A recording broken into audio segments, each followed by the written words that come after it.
एक गांव में बिरजू नाम का एक व्यक्ति रहता था। वह बहुत चतुर था, मगर गरीबी के कारण लाचार था। वह लोगों के खेतों में काम धंधा करके अपना जीवन यापन करता था। वह बहुत मेहनत करता। अगर लोगों के खेतों में काम नहीं मिलता तो जंगल की तरफ चला जाता था। कभी लकड़ियाँ, कभी फल चुनकर लाता और पास के लगने वाले हाट में बेच देता था। दिन भर इतनी मेहनत करने के बावजूद उसे मुश्किल से 2 जून की रोटी मिल पाती थी।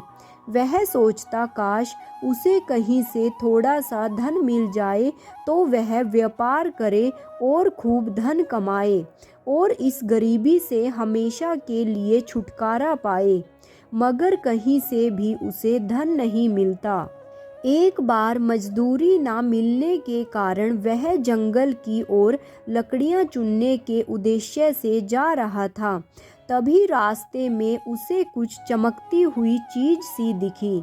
उसने दौड़कर उसे उठाया तो आश्चर्यचकित रह गया। वह तो कोई बहुमूल्य हीरा लग रहा था।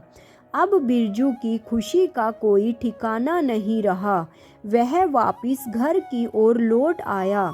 रात भर खुशी के मारे वह ढंग से सो भी नहीं सका। सारी रात वह यही सोचता रहा, इस हीरे से मिलने वाली धन से वह कोई व्यापार करेगा और बड़ा आदमी बनेगा। सुबह उठकर वह जोहरी के पास पहुंचा और हीरे को दिखाते हुए बोला, जोहरी जी, आप इसका क्या मूल्य देंगे? हीरे को देखकर जोहरी ने परखा और मुस्कुराकर बोला, यह क्या उठा लाए हो? यह कोई हीरा नहीं है, यह तो एक साधारण कांच का टुकड़ा है। इतना सुनते ही बिरजू के पैरों के नीचे तो जैसे जमीन खिसक गई। उसके सारे सपने मिट्टी में मिल गए। वह उदास होकर वह हीरा लेकर वापस घर की ओर चल पड़ा। परंतु बिरजू हार मानने वालों में से नहीं था। उसने मन ही मन सोचा, कल वह नगर के सबसे बड़े जोहरी रतन सिंह के यहाँ जाएगा और अपने हीरे की परख करवा के आएगा। यह निश्चय करके वह निश्चिंत होकर सो गया। अगली सुबह रास्ते के लिए कुछ जलपान की व्यवस्था करके वह नगर की ओर चल दिया। रतन सिंह एक बहुत बड़ा जोहरी था। उसके पास राजा, महाराजा, मंत्री, सेनापति के साथ साथ इधर उधर के बड़े बड़े जमींदार आदि खरीदारी करने आते थे। बिरजू ने प्रणाम करके वह हीरा जोहरी को दिखाया। उसे देखते ही रतन सिंह थोड़ा तेज आवाज में बोला, क्या बात है, मुझे पागल समझ रखा है क्या? यह पत्थर का टुकड़ा उठा लाए हो और मुझे हीरा बताकर पागल बना रहे हो। मेरे पास इन फालतू चीज़ों के लिए वक्त नहीं है।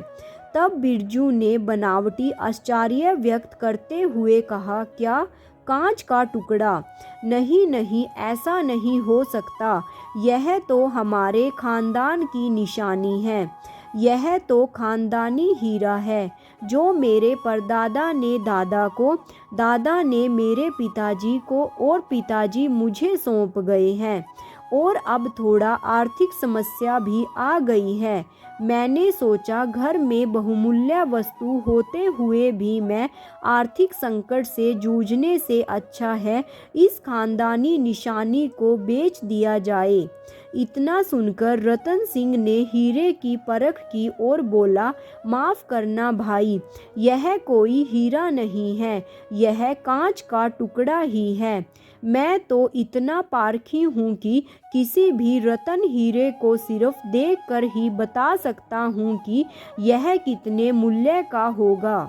तब बिरजू गिड़गिड़ाते हुए बोला, आप ऐसा करिए, मेरे इस हीरे को अगर आप खरीद नहीं सकते हो तो कम से कम अपनी दुकान में ही रख लीजिए। अगर कोई ग्राहक आए तो इसे आप बेच दीजिए, वरना कुछ समय बाद आकर मैं यह हीरा आपसे वापस ले जाऊंगा। बिरजू की गिड़गिड़ाहट देखकर रतन सिंह का हृदय कुछ पसीज गया और वह इस बात पर राजी हो गया कि यह हीरा वह अपनी दुकान में रख लेगा। अगर बिकेगा तो बेच देगा, अन्यथा वापस कर देगा। रतन सिंह बोला, फिर भी इस हीरे का कुछ तो मूल्य होगा जो आपने सोच रखा हो। आप बताएं मैं इसे किस मूल्य पर बेचूं? इतना सुनकर बिरजू बोला, आप इस हीरे की कीमत लोगों को 10,000 रुपये बताइएगा। तत्पश्चात बिरजू वापस लौट गया। रतन सिंह अपना नाम खराब नहीं करना चाहता था, इसलिए वह उसे किसी को भी बेचने के लिए नहीं दिखाता था। बस वह वैसे के वैसे ही पड़ा रहता था। इस बीच बहुत बार बिरजू आकर अपने हीरे के बारे में पूछ चुका था, मगर हर बार उसे निराशा ही आहत लगती। एक दिन रतन सिंह के यहाँ एक व्यक्ति आया और उसने खुद का परिचय देते हुए कहा कि मैं पड़ोस के राज्य की रानी का दास हूँ। वह रानी अपनी सखी को उपहार में देने के लिए एक माला चाहती है जिसमें हीरे का पेंडल पड़ा हो। यह सुनते ही रतन सिंह उसे तरह तरह के हीरे दिखाने लगा। वह व्यक्ति हीरे देखता रहा, मगर उसके समझ में कोई भी नहीं आ रहा था। बार बार हीरा दिखाने पर और उसकी पसंद को देखते हुए रतन सिंह यह समझ गया था कि इसे हीरे के बारे में कोई जानकारी नहीं है। वह तो बस उसके रूप को देख रहा है। जब उस व्यक्ति को कोई भी हीरा पसंद नहीं आया तो हारकर रतन सिंह ने बिरजू वाला हीरा दिखाया। उसे देखते ही वह व्यक्ति चहक उठा और बोला, हाँ हाँ, यही वह हीरा है जिसे मैं तलाश कर रहा हूँ। देखो तो कितना खूबसूरत है। यह कहकर उसने कहा कि आप इस हीरे का क्या मूल्य लेंगे? रतन सिंह ने सोचा, 10,000 तो बिरजू ही मांग रहा है, क्यों ना मैं इसकी कीमत 20,000 रुपये बताऊं तो 10,000 रुपये बिरजू को देकर 10,000 रुपये का मैं भी लाभ कमा सकूंगा। यह सोचकर रतन सिंह ने उस हीरे की कीमत 20,000 रुपये बताई। तब वह व्यक्ति बोला, मैं इतनी धनराशि लेकर तो नहीं आया हूँ, पर इस समय मेरे पास 1,000 रुपये हैं। आप यह 1,000 रुपये जमा करके सौदा पक्का कर दीजिए। मैं शीघ्र और रुपये लेकर आऊँगा और यह हीरा ले जाऊँगा। अगर मैं वापस नहीं आऊँ तो आप मेरे रुपये जब्त कर सकते हैं। यह सुनकर रतन सिंह सोचने लगा कि उसका तो हर हाल में फ़ायदा है। अगर हीरा बिकता है तो 10,000 रुपये उसे मिल जाएंगे, और अगर यह व्यक्ति वापस नहीं भी ले गया तो 1,000 रुपये तो इसे मिल ही रहे हैं। यह सोचकर उसने सौदा तय कर लिया। इस घटना के 2 दिन बाद बिरजू आया और अपने हीरे के बारे में रतन सिंह से पूछने लगा।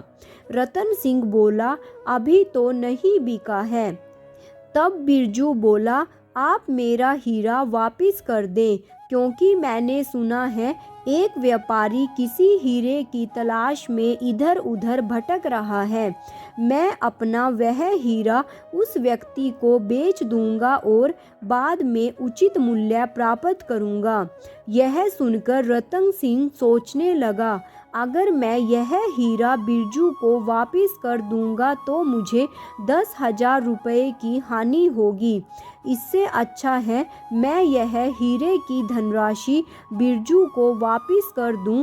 और यह कहते हुए उसने पूरे 10,000 रुपये बिरजू को देते हुए बोला कि हाँ, लो यह रुपए ले लो, मैं यह हीरा खुद ही खरीद रहा हूँ। बिरजू 10,000 रुपए लेकर वापस अपने गांव चला गया। इधर अब रतन सिंह उस व्यक्ति का इंतजार करने लगा जो हीरा खरीदने की बात करके गया था। 2 दिन, 4 दिन, 10 दिन और 1 महीना बीतने को आया, मगर वह व्यक्ति वापस नहीं आया। अब तो रतन सिंह को चिंता होने लगी, मगर वह क्या करे। उसने सोचा अगर नगर कोतवाल से शिकायत करे तो उसकी कितनी हंसी होगी। लोग सोचेंगे इतना बड़ा व्यापारी होकर एक साधारण व्यक्ति से ठगा गया, और यह सोचकर उसने किसी से कुछ भी नहीं कहा। वास्तव में वह व्यक्ति किसी भी राज्य का कोई सेवक नहीं था, वह तो बस बिरजू का एक दोस्त था। बिरजू ने ही जब हीरा नहीं बिका तो परेशान होकर अपने एक दोस्त को राज्य का सेवक बताकर भेजा हुआ था, और इस प्रकार उसने रतन सिंह को ठग लिया था। बिरजू ने उस धनराशि से एक व्यापार किया और खुशी खुशी जीवन व्यतीत करने लगा। मेरे प्यारे दोस्तों, आपको यह कहानी कैसी लगी कमेंट बॉक्स में कमेंट करके ज़रूर बताइएगा, और मेरे चैनल को सब्सक्राइब और वीडियो को लाइक और शेयर करना मत भूलिएगा। साथ में ही नोटिफिकेशन बेल को भी ऑन कर लीजिएगा ताकि आगे आने वाली सभी वीडियोस की जानकारी आप तक समय रहते पहुंच सके। Thanks for watching.